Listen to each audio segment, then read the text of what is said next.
Coronavirus, test negativo per la cameriera dell'hotel di Verona dove aveva soggiornato la coppia cinese, ora grave a Roma. La donna era stata ricoverata nel reparto infettivi ma la sua sarebbe una semplice influenza.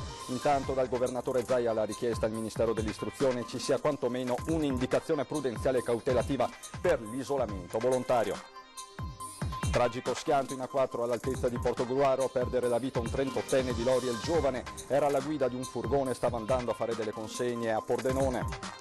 Bimba di 11 anni ricoverata in gravissime condizioni dopo essere caduta con gli sci. Il dramma su una pista a Forni di Sopra in provincia di Udine. Infiltrazione dell''ndrangheta in Veneto, udienza preliminare del processo per l'operazione Camaleonte. In 38 hanno chiesto di essere giudicati con rito abbreviato. Frasi shock alla radio sul Ponte Morandi, la presa di posizione di Alessandro Benetton: mi dissocio da Oliviero Toscani, anche le sardine prendono le distanze, il fotografo si difende, parole estrapolate. Comunità sotto shock a Longarone per la morte improvvisa di Don Davide Girardi, 45 anni, sacerdote bellunese, trovato morto nel suo appartamento di Roma, disposta l'autopsia. Lunedì 10 febbraio sarà la giornata del ricordo delle foibe, dell'esodo di centinaia di italiani in tutto il Veneto, eventi e testimonianze per non dimenticare. Bentrovati telespettatori di Antenna 3 Nord-Est, l'edizione regionale dei nostri telegiornali apre ancora una volta con l'allerta coronavirus. Mentre la donna ricoverata a Verona risulta negativa al test, il governatore Zaia chiede indicazioni precise per quanto riguarda l'isolamento volontario. Sarebbe vittima di una normale sindrome influenzale la donna ricoverata a Verona per accertamenti dopo aver accusato sintomi febbrili. Lo rivela il test effettuato al Dipartimento Malattie Infettive del Policlinico di Verona, che è risultato negativo. La donna dovrebbe essere dimessa a breve. Resta però alta l'attenzione nella nostra regione. L'attenzione è alta e che sono in attivo tutte le misure necessarie appunto per far sì che ci siano i livelli di sicurezza garantiti. Mentre arriva precisa richiesta al MIUR da parte del governatore Zaia, visto e considerato che la circolare ministeriale ancora non prevede il tema della quarantena di 14 giorni per studenti e bambini, ha detto il governatore, ci sia quantomeno un'indicazione prudenziale e cautelativa per l'isolamento volontario, anche sulla base della dichiarazione dell'Organizzazione Mondiale della Sanità all'interno del report del 1 febbraio 2020. Vista la circolare, vista i contenuti della circolare che parlano appunto delle persone provenienti dalle zone affette, che parlano appunto dei studenti ma anche dei bambini, servizi educativi e quant'altro, si chiedeva di valutare anche eventuali altre azioni come quella appunto in maniera cautelativa, precauzionale, quindi proprio nell'ottica di alzare l'asticella, di prevedere anche questi 14 giorni. Siamo in attesa di capire cosa succederà e come se ci sarà un pronunciamento in questo senso.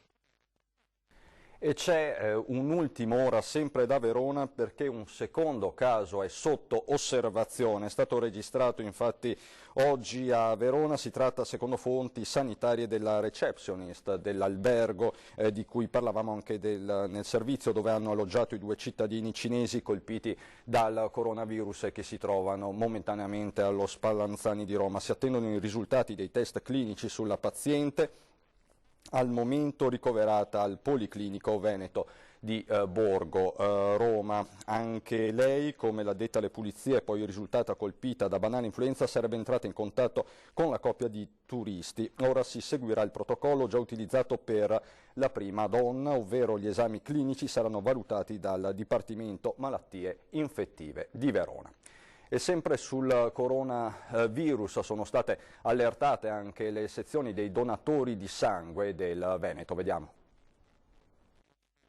Bisogna sensibilizzare tutti, perché viene detto a tutti quanti, sensibilizzate tutti ovviamente di tenere alta l'attenzione, senza panico, ma tenere alta l'attenzione rispetto al coronavirus. Si trova nelle mani del presidente di Avis Veneto la circolare del Centro Nazionale Sangue, arrivata in queste ore nella sede regionale di Treviso. Prescrizioni chiare e precise su come trattare donazioni e trasfusioni ai tempi dell'emergenza planetaria. Tra le misure c'è la sospensione temporanea di 21 giorni per i donatori di rientro dalla Cina, più in generale il rafforzamento delle misure di sorveglianza per quelli che viaggiano nel paese asiatico. Informazioni che la struttura regionale sta condividendo con le tantissime sezioni sul territorio di Marca e di tutta la regione. Anche le nostre strutture che fanno un servizio di raccolta domenica e in altri momenti è chiaro che applicano le stesse regole e prescrizioni che arrivano dal Ministero. Intanto si moltiplicano le testimonianze di italiani isolati in Cina. È il caso di un manager di Vittorio Veneto nel gigante asiatico da 24 anni che con la moglie cinese e la figlia appena nata è bloccato in quarantena nell'albergo annesso alla clinica dove la moglie ha partorito. Ma non occorre andare in Cina per capire come le abitudini siano cambiate. A Oderzo, per esempio, in un negozio di pitture e vernici, in un giorno e mezzo sono andate a ruba 700 mascherine ormai introvabili nelle farmacie.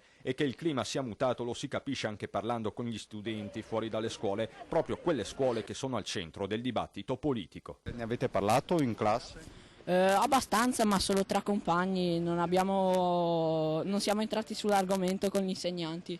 Io ho anche l'ansia di uscire di casa e magari, essendo che sono pessimista, che qua qualcuno me lo passa. E spero che si faccia qualcosa e che non arrivi qua. E c'è molta preoccupazione tra gli operatori turistici del Veneto. Abbiamo sentito alla vigilia dell'incontro al Ministero dei Beni Culturali proprio con gli operatori il presidente di Confturismo Veneto Michielli. La situazione in queste ore è che chiaramente mancano gli arrivi dalla Cina. Per il momento mancano gli arrivi dalla Cina. La preoccupazione è quella che con il diffondersi, si spera di no, della malattia, anche gli altri paesi incominciano a pensare, gli abitanti degli altri paesi, restare a casa. Faccio un esempio su tutti gli americani che hanno la tendenza a considerare l'Europa come un tutt'uno. Ora il timore è proprio quello che mentre i cinesi hanno fatto l'anno scorso 1.027.000 presenze nel Veneto, paesi di provenienza con molti milioni in più di presenze, cioè i nostri grandi player, gli americani, tedeschi, eccetera, potrebbero pensare di diradare le visite o addirittura rinunciare alla visita nel nostro paese. Il Veneto, essendo la regione più turistica d'Italia, è chiaro che banalmente per una questione di numeri è quella che verrebbe anche più colpita. E quello che il governo potrebbe fare in termini concreti, presumo, siano degli sgravi fiscali, delle misure di fiscalità in modo da poter rendere meno amara la pillola da gioiare. E l'allerta per il coronavirus si riflette anche sulle comunità cinesi presenti in Veneto. A Padova siamo stati in uno storico ristorante aperto in centro da 33 anni. Abbiamo un calo notevole, ci ha raccontato la proprietaria. Via Marsala, pieno centro storico. È molto noto questo ristorante gestito da una coppia che ama definirsi un po' cinese e un po' padovana. Paolo e Arcobaleno a Padova vivono dal 1987, dopo 10 anni passati a Trieste. Lo Shanghai è un ristorante molto conosciuto. Il proprietario, Paolo, un punto di riferimento per la comunità cinese in città. Il coronavirus ha quasi svuotato la sala, racconta Arcobaleno. Il marito non c'è, è in Cina. Sì, mio marito Paolo in questo momento sta in Cina, non si può neanche tornare in Italia perché c'era un problema di famiglia e papà è sempre peggiorato, non stava bene, adesso sta male, ancora peggio e poi anche il volo cancellato per il momento e sta in Cina, però lui è abbastanza tranquillo. Dov'è in questo momento esattamente? Noi siamo in provincia di Zhejiang e distretto di Xinjiang. È lontano da Wuhan, racconta circa 700-800 km, ma tutte le città sono fantasma in questo momento in Cina e intanto si fanno i conti con le difficoltà qui. Il ristorante cinese purtroppo è un calo di lavoro per problema di psicosi. La gente ha quindi paura. Sì, penso anche normale avere questa preoccupazione. Psicosi la chiama Arcobaleno, che ci spiega come nel ristorante usino solo prodotti italiani freschi, ma non c'è solo paura in città. Però in questo momento io vorrei anche ringraziare tutti i clienti, amici, sono venuti, in questo momento è più difficile, sono venuti a trovarmi, a abbracciarmi, io mi sono emozionata tantissimo, voglio ringraziare tantissimo del loro sostegno e solidarietà. Incidente mortale questa mattina a Bardolino, siamo sulla sponda veronese del lago di Garda, dove un ciclista ottantenne è stato investito da un'auto nei pressi di un incrocio con la strada provinciale 31. L'uomo è deceduto sul posto, inutili tentativi di soccorso dei sanitari del 118 arrivati sul luogo dell'incidente con l'elicottero di Verona Emergenza, sul posto per i rilievi anche la polizia stradale.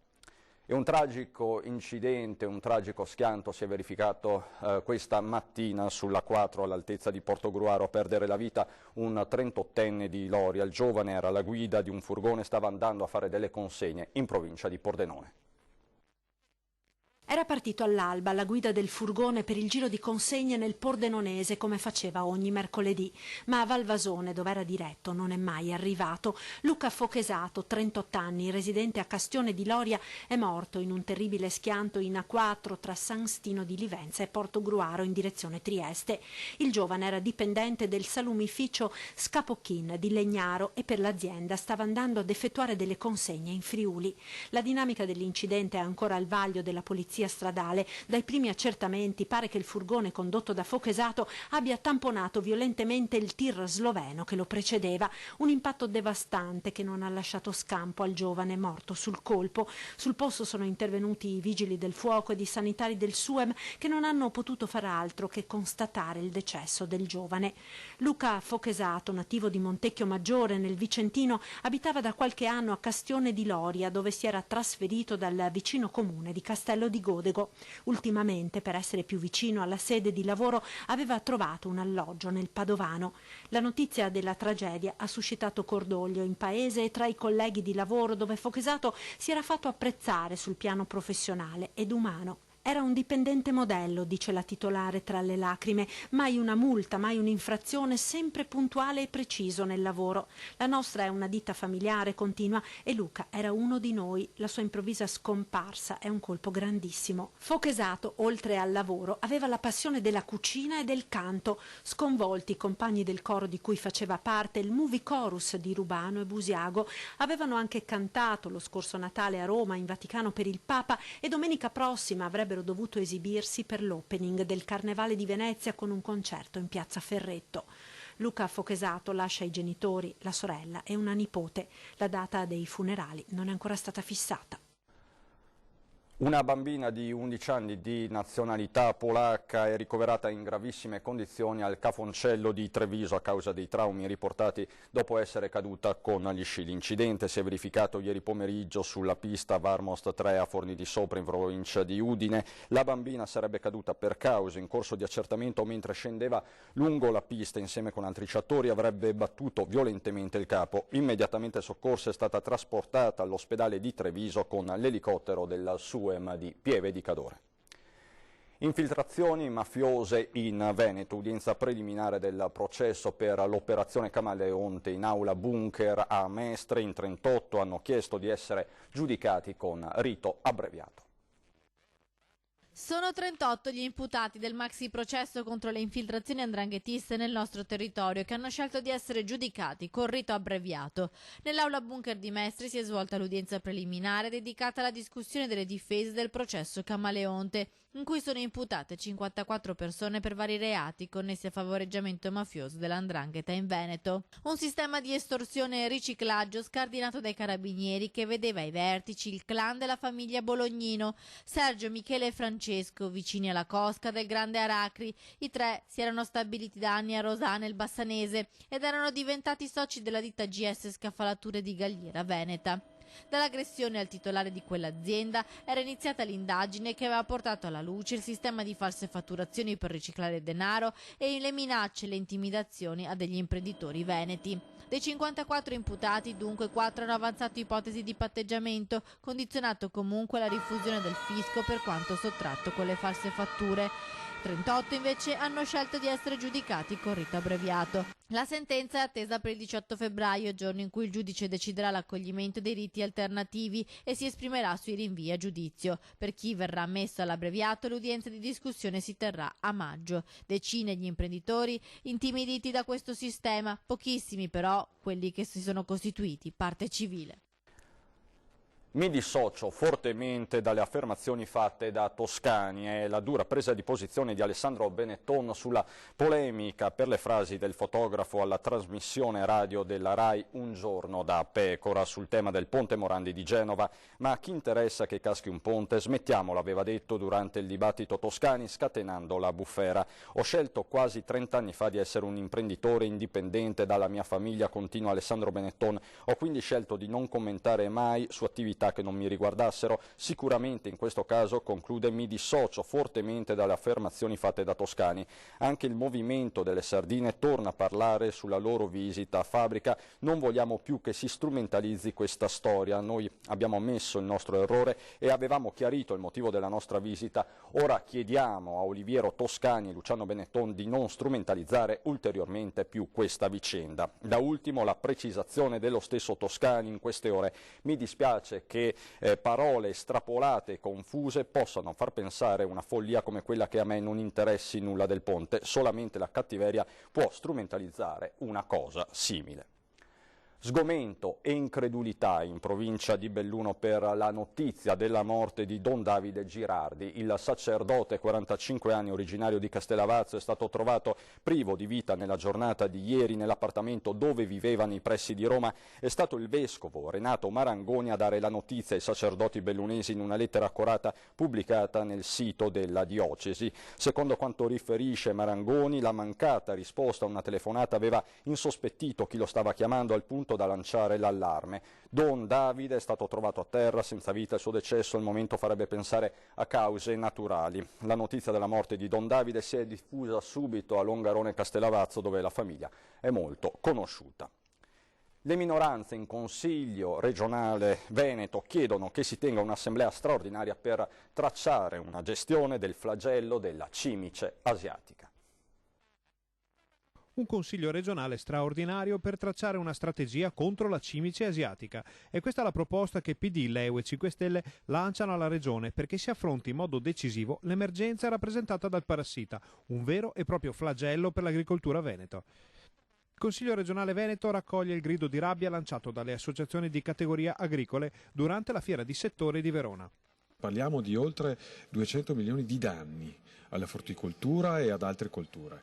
C'è bisogno di un'azione molto forte di contrasto a questa cimice e c'è bisogno di cominciare a studiare quali saranno le ricadute dei cambiamenti climatici sull'agricoltura del Veneto. In altre regioni lo stanno già facendo e quindi anche su questo fronte va bene contrastare e di più la cimice asiatica, ma bisogna prepararsi a quello che potrà succedere in futuro. Il tema dei cambiamenti climatici è legato a doppio filo con quello della proliferazione dei parassiti, compresa la cimice asiatica. Allo stesso tempo questa situazione climatica in continua evoluzione andrebbe a colpire altre specie di insetti, che potrebbero invece rivelarsi determinanti per combattere in modo naturale l'invasione delle cimici. Si parla di 160 milioni e circa 8.000 aziende colpite da diversi settori, in particolar modo la frutticoltura, ma anche altri settori. In questo la Regione deve assolutamente stare accanto a questi agricoltori per quanto riguarda la partita del sostegno economico per ristorare i danni, ma soprattutto andare a capire le cause, e tra una delle cause principali c'è la questione dei cambiamenti climatici, che spesso qui in Consiglio viene trascurato o derise. Dal punto di vista pratico, come vi state organizzando? Cioè, cosa presenterete in aula? Presenteremo che ci sia durante il Consiglio straordinario che venga fatto uno studio per capire l'impatto dei cambiamenti climatici, come ha inciso su questo tema in Veneto. E c'è un'ultima ora che riguarda la crisi occupazionale di Safilo. Entro il 30 giugno la Safilo chiuderà l'impianto di Martignacco in provincia di Udine, quanto è stato stabilito nell'incontro che si è tenuto oggi e che si è chiuso da poco a Padova nella sede di Assindustria. Quale sostegno al reddito dei 250 lavoratori coinvolti, la proprietà ha proposto la cassa integrazione straordinaria. Intanto sul fronte regionale Veneto un'azione specifica di supporto al ricollocamento professionale è stata annunciata dall'assessore regionale al lavoro Elena Donazzan in relazione proprio alle conseguenze di Safilo. Non disperderemo il capitale umano formato negli anni in un'azienda leader di mercato, afferma Donazzan in una nota, e siamo pronti a intervenire per accompagnare eventuali esuberi. Intanto venerdì 21 febbraio si riunirà a Longarone il gruppo di lavoro sul Made in Italy nel settore dell'occhialeria, con il coinvolgimento di docenti universitari e di referenti del sindacato e delle imprese. Adesso per noi c'è la pubblicità, a dopo.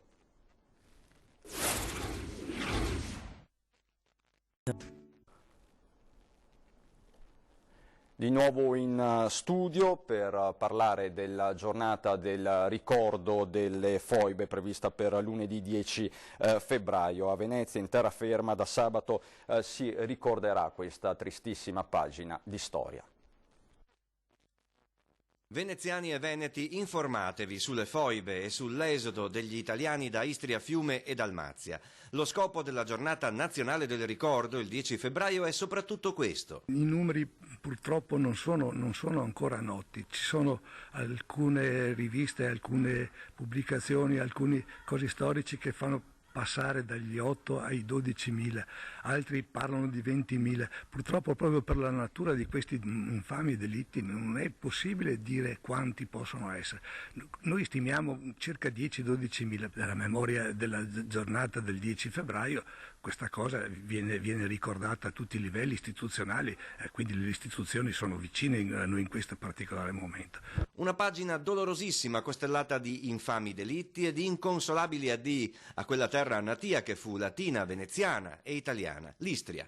Le principali cerimonie cittadine di ricordo si svolgeranno sabato 8 febbraio al Duomo di Mestre con la messa del ricordo alle 18:30 e lunedì 10 alle 11 in Piazzale Martiri delle Foibe a Marghera con la deposizione della corona d'alloro accompagnata dal coro degli studenti dell'Istituto Comprensivo Grimani. Sempre lunedì alle 18 al Teatro Momo di Mestre la lettura scenica La Foiba del Silenzio. Furono 350.000 gli esuli, a Venezia ne passarono forse 30.000. Dalle 6 alle 8.000 persone si fermarono a Venezia e dintorni. Dopo 3 generazioni oggi potrebbero essere 2 o 3.000. Verso di loro l'Italia ha un debito morale, evidenzia Millic. È il debito della conoscenza. Noi non siamo una popolazione bellicosa, non siamo dei revanscisti, non vogliamo niente e tantomeno vogliamo essere equiparati a qualche movimenti che vogliono rivendicazioni, però vorremmo che esistesse una conoscenza storica. E abbiamo, per continuare a essere italiani, abbiamo dovuto rinunciare alla nostra terra, alle nostre abitudini, soprattutto alla nostra vita sociale, che è una cosa che era un unicum. Sul piano storico le scuole hanno per lungo tempo, i libri di storia hanno ignorato il nostro sacrificio. Questa sera a 20:10 ospiti in studio i consiglieri regionali Luciano Sandonà della Lega e Andrea Zanoni del Partito Democratico. Adesso per noi ci sono le previsioni del tempo, grazie per l'attenzione e buon proseguimento.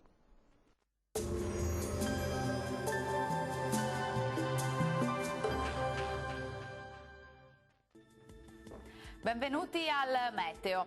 Pressione in ulteriore rinforzo con tempo sempre asciutto e stabile sul nostro territorio. Il dettaglio di giovedì 6 febbraio. Sul Veneto ampio soleggiamento, bel tempo dunque, senza piogge particolarmente degne di nota. Cielo al massimo poco nuvoloso, attenzione solamente a locali gelate anche in pianura. Temperature minime sotto zero o di poco sopra, massime invece fino a 12 gradi circa. Stessa situazione anche sul Friuli Venezia Giulia, con il sole che sarà presente un po' su tutti i settori, il cielo sarà sereno o velato. Temperature minime tra -1 e 2 gradi, massime tra 9 e 10 gradi. Uno sguardo infine al Trentino Alto Adige, anche qui sarà una splendida giornata soleggiata su tutti i settori, il cielo si presenterà al massimo poco nuvoloso. Temperature minime fino a -2 gradi, massime invece tra 10 e 12 gradi. Dal meteo di Antena 3 per ora è tutto, grazie per l'attenzione e arrivederci al prossimo aggiornamento.